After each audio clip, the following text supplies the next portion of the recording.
What is up, guys? Coming at you with another video.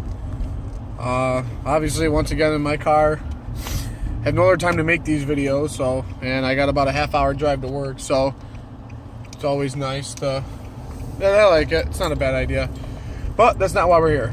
First things first, I want to give a huge shout out to the Philly Knights, a group of Philadelphia Eagles fans that I just recently came in contact with through Eagle Speed and Desert Eagle and a bunch of these other guys. And I want to just thank them for giving me the opportunity to join their group and to talk to them about Philadelphia Eagles and football in general. I'm very humble and I'm very appreciative of it because, I'm a new YouTuber, I guess is what you could say. I have very little subscribers, but I have a lot of content in all my videos, and I have a lot of opinions, and I may repeat myself sometimes, but I think those are the most important parts. And I don't want to go too in depth with this. So before we get started on the video, I just want to give them a huge shout out. I appreciate all the love and support that they're giving, and it's awesome to finally be able to talk with people that are Philadelphia Eagles fans. Like I said, I'm from New York, so you don't have many of those guys down here. And like I said, the predominant fans you get were in New York or Giants, Jets, obviously Buffalo. I'm more near, like I said. But every now and then you get for some reason we get a lot of Dallas and a lot of Patriot fans. And I think that just happens to be because of bandwagon and stuff like that. But whatever, whatever the case is, I'm going to name off some names to you guys, and they all share a common theme, and I want you to figure out what that theme is. So Lane Johnson, Brandon Brooks, Rodney McLeod, Leotis McKelvin, Chase Daniels, Zach Ertz, Sam Bradford. One thing that all those recent Eagles signings all have in common is the fact that there's not one wide receiver that we have signed yet this year that's even worth our time. And I just want to go into a little bit about that particular. That's what this video is really for. The Philadelphia Eagles need wide receivers. We need wide receivers, and I don't know how much more I can stress that. I don't know how many other YouTubers or fans can stress that we need wide receivers, or a better wide receiving core. We did sign Selleck and we did sign Ertz to the big money deals, but they're tight ends. They're bigger dudes. They're not as fast. They're not Gronkowski and they're not Kelsey. They're definitely not Greg Olsen, but they're definitely solid players. But we need wide receivers that are fast, that are long, that can catch. And I honestly don't think that we have that. I don't think we've had that in a while, actually. And I hate to shit on the Eagles, and I hate to scrutinize them, but sometimes it just has to be done. It doesn't take away that I'm a huge fan of them, and I have been a fan, but let's look at, I wrote down last year's numbers somewhere over here. We go to receiving yards.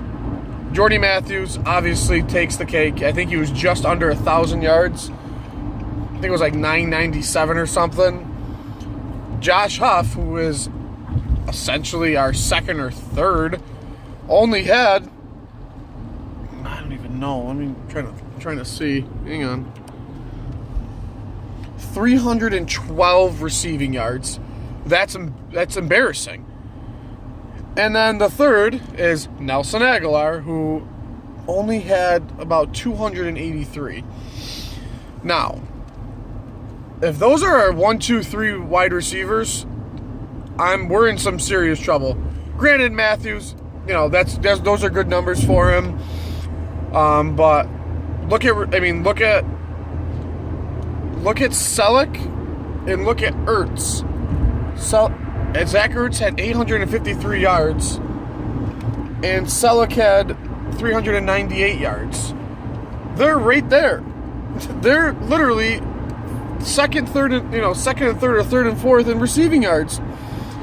And then you got a guy. Then Darren Sproles comes out of nowhere, who is a running back, by the way, and comes out of nowhere with 388. So how is our running backs and tight ends getting more receiving yards than our 2 and 3 wide receiver? It doesn't make any sense. It doesn't make any sense to me. That irritates the living piss out of me. We look at receiving touchdowns. Obviously, the leader there, Jordy Matthews with a good old 8. Huff, 3. Aguilar, 1. Obviously, Aguilar was hurt most of the year, but Zach Ertz, 2. Selleck surprisingly had 3, and I didn't know that. But same thing again. You know what I mean? Nelson Aguilar was hurt. I'll give him that. But the fact of the matter is that our wide receivers can't hold on to balls. It's just as simple as that. It's always been like that, I feel like, for the Eagles. We can never have one solid year where we don't have drop passes. Oh, as many as other teams. Like, we had a lot of drop passes this year, and that's a big reason why we need to go into free agency and get some guys. But at this point, there's no one left. They signed everybody because Jeffrey Lurie and Howie Roseman and Doug Peterson were like, we don't really need wide receivers. We're happy with the ones we have. And it doesn't make any sense to me because, we solidified the defense, yes, and we solidified the line, and obviously we solidified the quarterback position, but in order to score touchdowns, you need receivers. You can get rushing touchdowns, it's obvious, but, just hear me out on this. You need a good, solid wide receiver core, and we don't have that. You know what I mean? And as far as I'm concerned, Aguilar is still a rookie. The guy was hurt. The guy, he has no experience, really. Huff, I didn't even know he was on our team, really, until last year because he had to go in. And Matthews, he's been there for a while, obviously, but he's not doing too bad, but he drops the ball a lot. It's a lot of rookie mistakes. He's like Deshaun Jackson. He makes dumb mistakes that don't need to happen. He tries to be flashy. Obviously, we're not going to talk about Riley Cooper. He's gone, thank God. He wasn't too bad for us, but, I think a big reason why he is gone is the off-the-field incident at the club. But that's a whole thing I don't want to get into because it's not something to be talked about. And signing Miles Austin to a year was a waste of our time. So, whatever the case is that we just need to get out there and draft some receivers. And the problem is that there's no wide receivers in the draft this year. So I don't know what the hell we're going to do. So obviously we're going to be using Selleck and Ertz a lot next year, which is okay because Ertz isn't a bad guy. He just needs to do better in the beginning of the year because he gets a lot better towards the end. But I don't know. I guess it's just a little mini rant. The fact of the matter is that we have running backs who are older running backs that have more receiving yards than our young guys that should be, getting over 600-700 yards a year. But like I said, Sanu's gone. Jones is gone.